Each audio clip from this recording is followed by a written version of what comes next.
Hello दोस्तों, बहुत स्वागत करता हूं आप सभी का हमारे इस नए वीडियो में। आज मैं खुद देश की सबसे बड़ी अदालत सुप्रीम कोर्ट के सामने मौजूद हूं, क्योंकि मामला बहुत बड़ा है। लगातार एक कानून की अवहेलना की जा रही है। और जानते हैं सुप्रीम कोर्ट का एक ख़ास काम क्या है। सुप्रीम कोर्ट का काम है कि संविधान की व्याख्या करते रहना। जब भी कहीं कानून का वायलेशन हो तो उसे तुरंत दुरुस्त कर देना। दोस्तों, आप देख रहे हैं लगातार इस समय मंदिर और दरगाहों का सर्वे हो रहा है। उसके सर्वे की बात हो रही है कि जहाँ जहाँ मस्जिद है, जहाँ दरगाह है, वहाँ पहले भैया मंदिर हुआ करता था। मंदिरों को तोड़कर मस्जिदें बनाई गई, दरगाह बनाए गए, इसलिए यहाँ पर पूजा करने की इजाज़त दी जाए। आपने देखा होगा कि जो अयोध्या है, वहाँ पर पहले जो बाबरी मस्जिद था, भाई वो सुप्रीम कोर्ट से मामला सुलझा और बीजेपी ने एक नारा भी दिया था कि अयोध्या तो झांकी है, काशी मथुरा बाकी है। काशी का मामला भी आप जानते हैं, ज्ञान व्यापी मस्जिद, वहाँ पर भी शिव मंदिर होने का दावा किया गया। मथुरा की ईदगाह मस्जिद को लेकर भी दावा किया जा चुका है। और अब 3 नए मामले आपके सामने आ चुके हैं। एक तो संभल का मामला है, दूसरा अजमेर दरगाह का, और तीसरा अभी ताज़ा नया है बदायूं की जामा मस्जिद, शमसी जामा मस्जिद का मामला सामने आ चुका है। और सारी याचिका में एक ही बात कही जा रही है कि भैया ये जो मस्जिद है, ये जो दरगाह है, ये मंदिर था यहाँ पर, और हमें यहाँ पूजा करने की इजाज़त दी जाए। हालांकि अभी सर्वे की बात सामने आ रही है कि भाई सर्वे कराया जाए। सर्वे का मकसद सीधा वही है कि हमें हमारी मंदिर दे दी जाए। याचिका के द्वारा लगातार ये कहा जा रहा है। लड़ाई इसी बात को लेकर है कि जो मस्जिद पहले बनी थी मुग़ल काल में या सल्तनत काल में, क्योंकि अभी जो शमसी जामा मस्जिद है बदायूं की, वो 850 साल पुरानी बताई जा रही है। और अजमेर दरगाह तो आप जानते हैं, वो तो 1200 में बना था, 1206 में शायद, तो वो भी 800 साल पुराना हो गया।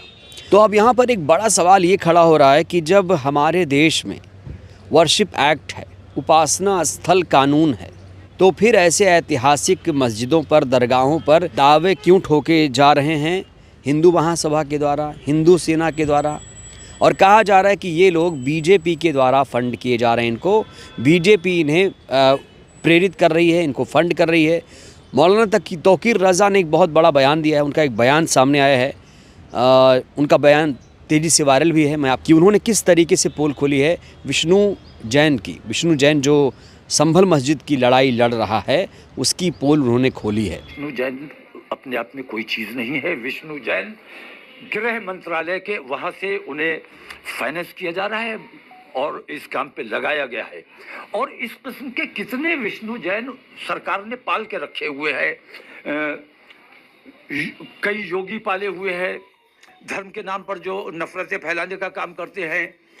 कई ऐसे गुंडे भी पाले हुए हैं जो जेल में रखे हुए हैं, लेकिन जब कहीं हादसा होता है और ये लोग खुद कत्ल करते हैं। तो बड़ा सवाल यही है कि भाई हमारे देश में अगर पूजा स्थल कानून है जो ये कहता है कि 1947 से पहले जो भी इबादत गाह जिस रूप में थे वही रहेंगे, उसके साथ कोई भी छेड़छाड़ नहीं होगी। 1991 का ये कानून है और बाबरी विध्वंस के बाद ये कानून आया था। इस कानून में एक प्रावधान ये भी था कि बाबरी मस्जिद को छोड़कर किसी भी पुराने, चाहे वो दरगाह हो, मस्जिद हो, कोई भी पूजा स्थल हो, उस पर दावे नहीं किए जा सकते। ऐसा नहीं है कि मुसलमान कल को कोई मंदिर देखे और कहे नहीं यहाँ मस्जिद थी, वो भी नहीं ऐसे कर सकता। तो बड़ा सवाल ऐसे दावे हिंदू सभा के द्वारा, हिंदू महासभा के द्वारा, हिंदू सेना के द्वारा क्यों किए जा रहे हैं, ये बड़ा सवाल है। और सुप्रीम कोर्ट इस मामले में क्यों नहीं दखल दे रहा है। आपको बता दें कि संभल का जो पूरा मामला था सुप्रीम कोर्ट में आया था। सर्वे रोक लगाने को लेकर एक याचिका यहाँ पर आई थी, लेकिन उस मामले को रेफ़र किया गया है इलाहाबाद हाई कोर्ट में, यानी उत्तर प्रदेश की हाई कोर्ट में उस मामले को रेफ़र किया गया है।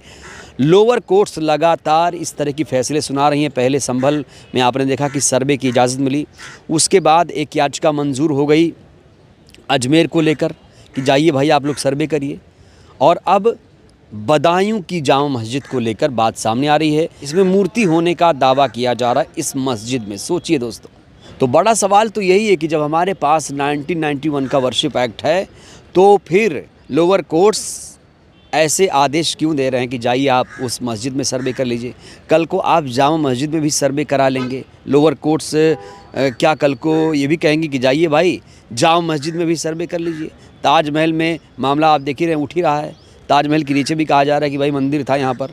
तो तमाम जो भी धार्मिक स्थल, चाहे वो मस्जिद हो चाहे दरगाह हो, उसके नीचे मंदिर होने की बात सामने आ रही है और कोर्ट के द्वारा ऐसे आदेश पारित करवाए जा रहे हैं जिससे हिंदू मुसलमान ज़्यादा हो। आपने देखा कि संभल में क्या हुआ, 7 लोगों की जान चली गई। रिपोर्ट्स कहती है कि 7 लोगों की वहाँ पर जान चली गई। जहाँ पर लोगों को अच्छे से शांतिपूर्वक रहना चाहिए, हिंदू मुस्लिम नहीं करना चाहिए, आपस में मिलजुल कर रहना चाहिए, वहीं पर लगातार नफ़रत फैलाई जा रही है। बटेंगे कटेंगे कहा जा रहा है। अब लोग इस बात को लेकर चिंता जाहिर कर रहे हैं, कहीं ऐसा तो नहीं कि कल को जामा मस्जिद का भी सर्वे करने की इजाज़त कोर्ट से मिल जाएगी? क्योंकि कहा जा रहा है कि कहीं पर निगाहें कहीं पर निशाना। कहा जा रहा है निशाना सीधा सीधा जामा मस्जिद है। जामा मस्जिद कहा जा रहा है कि इनकी आँखों में अब खटकने लगी है। आपको बता दें, जामा मस्जिद देश की सबसे ऐतिहासिक मस्जिदों में से शुमार है, जहाँ देश दुनिया से लोग घूमने आते हैं। वहाँ पर हर धर्म के लोग जाते हैं घूमने के लिए, आपने देखा होगा। तो अब कहा जा रहा है कि क्या जामा मस्जिद का भी सर्वे होगा, जैसे संभल मस्जिद का, जैसे अजमेर दरगाह का। तो क्या अब बड़ी बड़ी जो भी ऐतिहासिक इमारतें हैं उसका सर्वे होगा और कहा जाएगा कि यहाँ पर अब मंदिर था, यहाँ पर अब पूजा की जाए? क्या इस तरह के आदेश आएंगे? सुप्रीम कोर्ट इस मामले को लेकर क्या कहेगा, ये भी बड़ा सवाल है। 1919 वर्शिप एक्ट की सुरक्षा कैसे होगी, इसकी सुरक्षा सुप्रीम कोर्ट कैसे करेगा?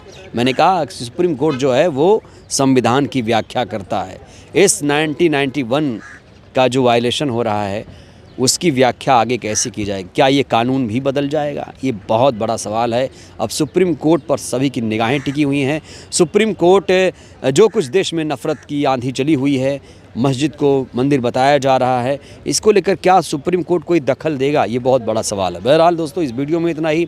आपको क्या लगता है, जो कुछ खबरें आप देख रहे हैं कि यहाँ सर्वे हो रहा है, वहाँ सर्वे की बात सामने आ रही है, यहाँ मस्जिद है, वहाँ उसमें मूर्ति है, इस खबरों को देखकर आप लोगों को क्या लगता है? आप लोग क्या सोचते हैं और सुप्रीम कोर्ट से आप लोगों को कितनी उम्मीदें हैं? प्रतिक्रिया ज़रूर दीजिएगा। बहुत बहुत शुक्रिया।